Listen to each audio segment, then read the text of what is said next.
The reason evolution is not immediately obvious to everybody is because it moves so slowly and takes so long. How can creatures who live for only 70 years detect events that take 70 million years to unfold, or 4 billion?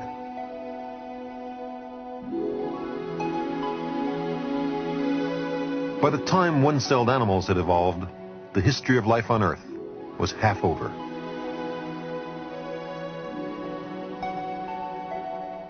Not very far along to us, you might think, but by now, almost all the basic chemistry of life had been established. Forget our human time perspective. From the point of view of a star, evolution was weaving intricate new patterns from the star stuff on the planet Earth, and very rapidly. Most evolutionary lines became extinct. Many lines became stagnant. If things had gone a little differently, a small change of climate, say, or a new mutation, or the accidental death of a different, humble organism, the entire future history of life might have been very different. Perhaps the line to an intelligent technological species would have passed through worms. Perhaps the present masters of the planet would have had ancestors who were tunicates. We might not have evolved. Someone else, someone very different, would be here now in our stead, maybe pondering their origins. But that's not what happened. There was a particular sequence of environmental accidents and random mutations in the hereditary material. One particular timeline for life on Earth in this universe. As a result, the dominant organisms on the planet today come from fish. Along the way, many more species became extinct than now exist. If history had a slightly different weave, some of those extinct organisms might have survived and prospered. But occasionally, a creature thought to have become extinct hundreds of millions of years ago turns out to be alive and well. The coelacanth, for example. For 3.5 billion years, life had lived exclusively in the water. But now, in a great breathtaking adventure, it took to the land.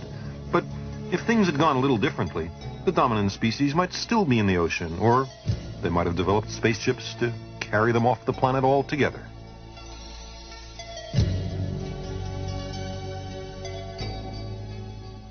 From our ancestors, the reptiles, there developed many successful lines, including the dinosaurs. Some were fast, dexterous, and intelligent. A visitor from another world or time might have thought them the wave of the future. But after nearly 200 million years, they were suddenly all wiped out. Perhaps it was a great meteorite colliding with the Earth, spewing debris into the air, blotting out the sun and killing the plants that the dinosaurs ate. I wonder when they first sensed that something was wrong. The successors of the dinosaurs came from the same reptilian stock, but they were able to survive the catastrophe that destroyed their cousins. Again, there were many branches which became extinct.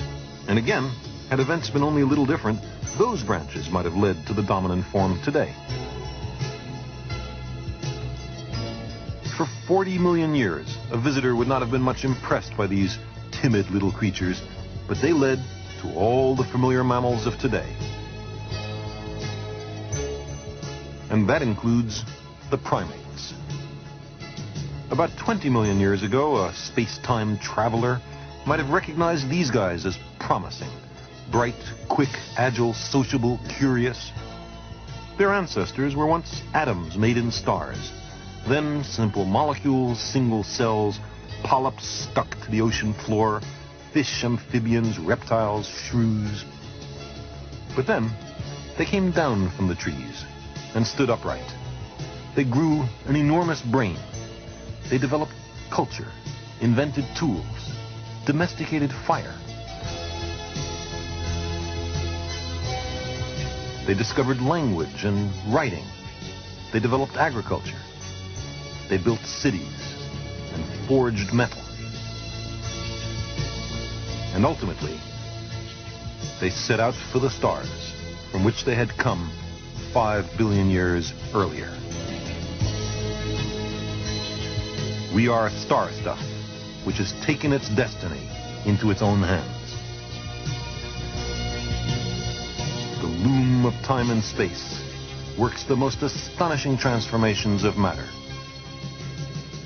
Our own planet is only a tiny part of the vast cosmic tapestry, a starry fabric of worlds yet untold.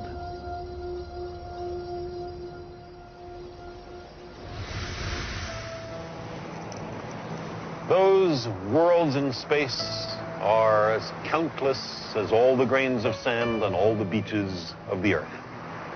Each of those worlds is as real as ours. In every one of them, there's a succession of incidents, events, occurrences, which influence its future. Countless worlds, numberless moments, an immensity of space and time. And our small planet, at this moment, here we face a critical branch point in history. What we do with our world right now will propagate down through the centuries and powerfully affect the destiny of our descendants.